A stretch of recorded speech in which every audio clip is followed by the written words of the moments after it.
Việt Nam, những góc nhìn. Từ trước đến nay, chúng ta thường biết tới Trung Quốc với những tư tưởng quá khích, coi thường Việt Nam, coi Việt Nam là một phần của Trung Quốc. Sự xâm lược và áp đặt ý chí của Trung Quốc đối với Việt Nam trong quá khứ đã để lại những vết thương lòng sâu sắc trong tâm trí người dân Việt Nam. Gần đây, một câu hỏi đầy thú vị đã được đặt ra, người Trung Quốc đến thăm Việt Nam hoặc sống ở Việt Nam có cảm thấy Việt Nam giống Trung Quốc không? Thật bất ngờ là chủ đề đã thu hút rất nhiều quan tâm và nhiệt tình trả lời từ chính người dân Trung Quốc. Điều đáng ngạc nhiên hơn, những câu trả lời này chứa đựng sự khác biệt xa với tư tưởng bành trướng cố hữu. Nó cho thấy một góc nhìn khác về dân thường Trung Quốc, những người có tri thức, tầm hiểu biết nhất định. Vậy thì họ đã nói gì? Chúng ta cùng theo dõi nhé! Tôi tin rằng hầu hết mọi người sẽ thấy họ giống như thế nào. Nếu vào Sài Gòn, chợ lớn thì sẽ thấy. Người bạn Trung Quốc của tôi đã từng nói với tôi rằng Việt Nam hơn Trung Quốc. Anh ấy nói xã hội Việt Nam là một xã hội truyền thống. Rằng họ đã giữ một số truyền thống mà người Trung Quốc không còn theo nữa, mặc dù Việt Nam là một đất nước hiện đại với những người có tư duy cầu tiến.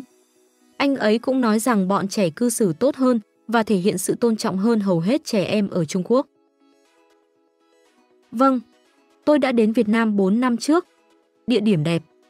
Trên thực tế, tiếng Việt trông giống tiếng Trung hơn nhiều so với các nước Đông Nam Á khác. Khi tôi đến thăm Cung điện Hoàng gia Huế, tôi thấy các ký tự Trung Quốc, Tây Han, quê hương của tôi. Sự thân mật bùng nổ. Chúng tôi chia sẻ văn hóa Khổng Tử. Ở Campuchia, nơi có một nhà nghỉ với những căn lều bên bờ biển, tôi gặp một cặp vợ chồng người Việt Nam.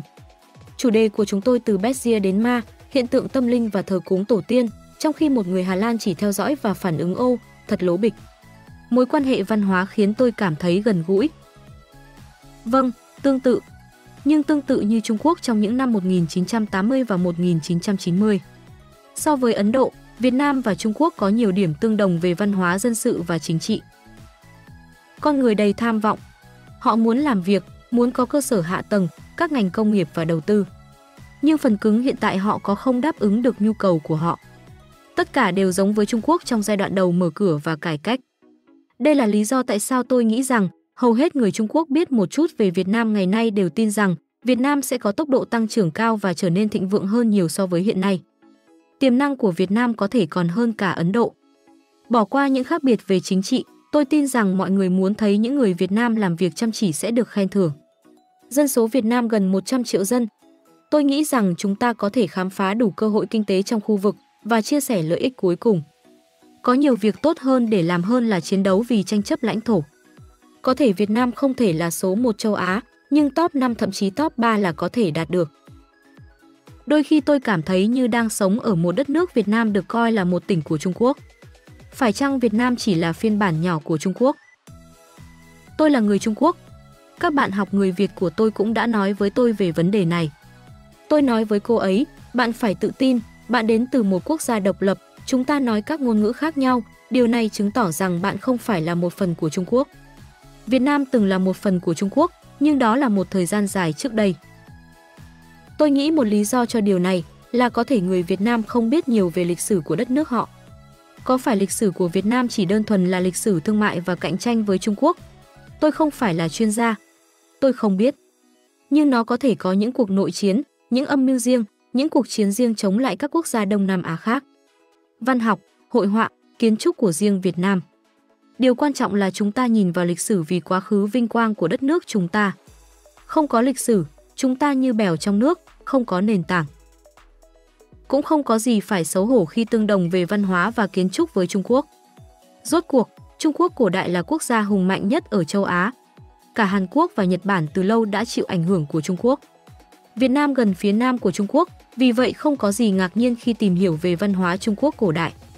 Một số người theo chủ nghĩa dân tộc luôn tức giận và coi mọi thứ đến từ Trung Quốc là hành vi gây hấn. Nhật Bản vẫn dùng chữ Hán, nhưng người Nhật không cảm thấy văn hóa của họ sao chép từ nước khác bởi họ đủ tự tin và xây dựng đất nước tốt. Đọc nhiều và học một số chữ Hán khi cần thiết, bạn có thể dễ dàng hiểu được lịch sử của đất nước mình hơn. Hãy nhớ rằng, Việt Nam là một quốc gia có lịch sử lâu đời và vẫn giữ được nền độc lập. Điều này vượt xa nhiều quốc gia khác. Nếu ai đó nói rằng người Hoa ở phía Nam Quảng Tây trông giống người Việt Nam, tôi đồng ý, bởi vì họ cùng dân tộc với người Việt Nam. Tuy nhiên, là một người Trung Quốc, tôi không thấy người Việt giống Trung Quốc chút nào. nó rất dễ dàng để phân biệt. Một số học giả chính thức của Trung Quốc cho biết người Choang có nguồn gốc từ tổ tiên Lạc Việt của Việt Nam. Người Việt Nam không giống như người Trung Quốc. Họ là người Nam đảo như các nước Đông Nam Á khác. Tôi có thể dễ dàng phân biệt tiếng Việt với tiếng Trung. Đó là chuyện nhảm nhí thể hiện sự thiếu hiểu biết của người đó. Tôi có thể nói người Nga giống người Đức không? Tất nhiên không phải họ đều là người da trắng. Điều này cũng có thể xảy ra giống như những câu hỏi quen thuộc khác. Vì vậy, nếu bạn gặp một người châu Á và không biết quốc tịch của họ, chỉ cần hỏi họ. Người châu Phi trông giống nhau, người châu Âu trông giống nhau, người Trung Đông trông giống nhau và nhiều người khác trong cùng khu vực trông giống nhau. Nên cứ sống đi, đừng lo ai giống ai. Thật tuyệt khi chúng ta tổ chức nhiều lễ hội cùng nhau. Nếu bạn thực sự muốn biết về văn hóa Việt Nam, tôi khuyên bạn nên tìm kiếm từng gạch đầu dòng. Để tôi tìm kiếm nó cho bạn. Kinh tế, cả hai đều được quản lý bởi các đảng cộng sản dưới cơn bão toàn cầu hóa. Tết Nguyên đán ở Việt Nam, Trung Quốc cũng có. Màu cờ, chủ nghĩa cộng sản, biểu tượng cộng sản. Chữ viết, các triều đại Trung Quốc trong quá khứ từng xâm lược các nước láng giềng phía Nam. Tôi đoán văn hóa lan rộng sau các cuộc xâm lược. Phật giáo truyền bá từ Trung Á. Biểu tượng, du lịch đến Việt Nam thường xuyên hơn và bạn sẽ thấy những vẻ đẹp tiềm ẩn của chúng tôi. Đồng phục, màu xanh lá. Chiến thuật chiến đấu tuyệt vời chống lại sức mạnh không quân. Ghét là một từ nghiêm trọng.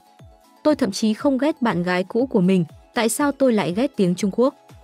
Ông chủ thực tập trước đây của tôi là người Trung Quốc và ông ấy là ông chủ tốt nhất của tôi cho đến nay. Và tôi có nhiều bạn Trung Quốc. Một ở phía Bắc, hai ở Bắc Kinh, một Hồng Kông, một Quảng Châu. Đồng nghiệp của tôi đến từ Tây An. Nhân tiện, một trong số họ vừa mời tôi đến dự đám cưới của anh ấy ở Trung Quốc vào năm tới. Mọi chi phí sẽ do anh ấy chi trả. Mong muốn được trải nghiệm Trung Quốc xinh đẹp. Thế giới sẽ là một nơi yên bình hơn nếu có nhiều người như bạn. Hãy là người bạn Việt Nam của tôi nhé. Là một người Singapore gốc Hoa đã sống ở Việt Nam được 8 tháng, tôi phải nói rằng, thoạt nhìn, nó giống nhau một cách kỳ lạ về văn hóa và ẩm thực. Tuy nhiên, nếu bạn đào sâu hơn và nỗ lực khám phá, tìm hiểu về ẩm thực và văn hóa, sẽ có rất nhiều điều chỉnh, thay đổi và khác biệt nhỏ khiến Việt Nam thực sự độc đáo. Tôi vẫn đang học sau 8 tháng và luôn có điều gì đó khiến tôi ngạc nhiên. Hãy đến đây một mình để trải nghiệm sự khác biệt. Chào mừng! Tôi đã đến thăm Việt Nam vào mùa xuân vừa qua, sau khi đã đến thăm Trung Quốc hơn 20 lần khi tôi sống ở Nhật Bản. Việt Nam không chỉ là một tiểu Trung Quốc. Nếu thật sự là vậy, điều tương tự cũng có thể nói về Hàn Quốc và Nhật Bản, và đôi khi người Trung Quốc cũng nói như vậy. Sẽ tốt hơn nhiều nếu nghĩ về Việt Nam như một Thái Lan khác, hoặc một Hàn Quốc khác, một quốc gia ở rìa với một lịch sử lâu đời và phong phú. Nhật Bản có thể được coi là một quốc gia vượt ra ngoài ranh giới. Vâng, Việt Nam là quốc gia duy nhất còn sót lại văn hóa nho giáo ngoài Trung Quốc. Và tôi luôn tin rằng nó có tiềm năng lớn hơn Hàn Quốc và Nhật Bản vì điều đó. Giờ thì đã rõ, Việt Nam không phải là một tiểu Trung Quốc. Những câu trả lời này đã mở ra một cánh cửa mới cho sự hiểu biết công dân giữa hai quốc gia. Điều quan trọng là chúng ta không nên đánh đồng tất cả người Trung Quốc với tư tưởng quá khích hay coi thường. Chúng ta cần tiếp tục xây dựng một môi trường giao lưu và trao đổi văn hóa để xây dựng một thế giới đa văn hóa và hòa bình.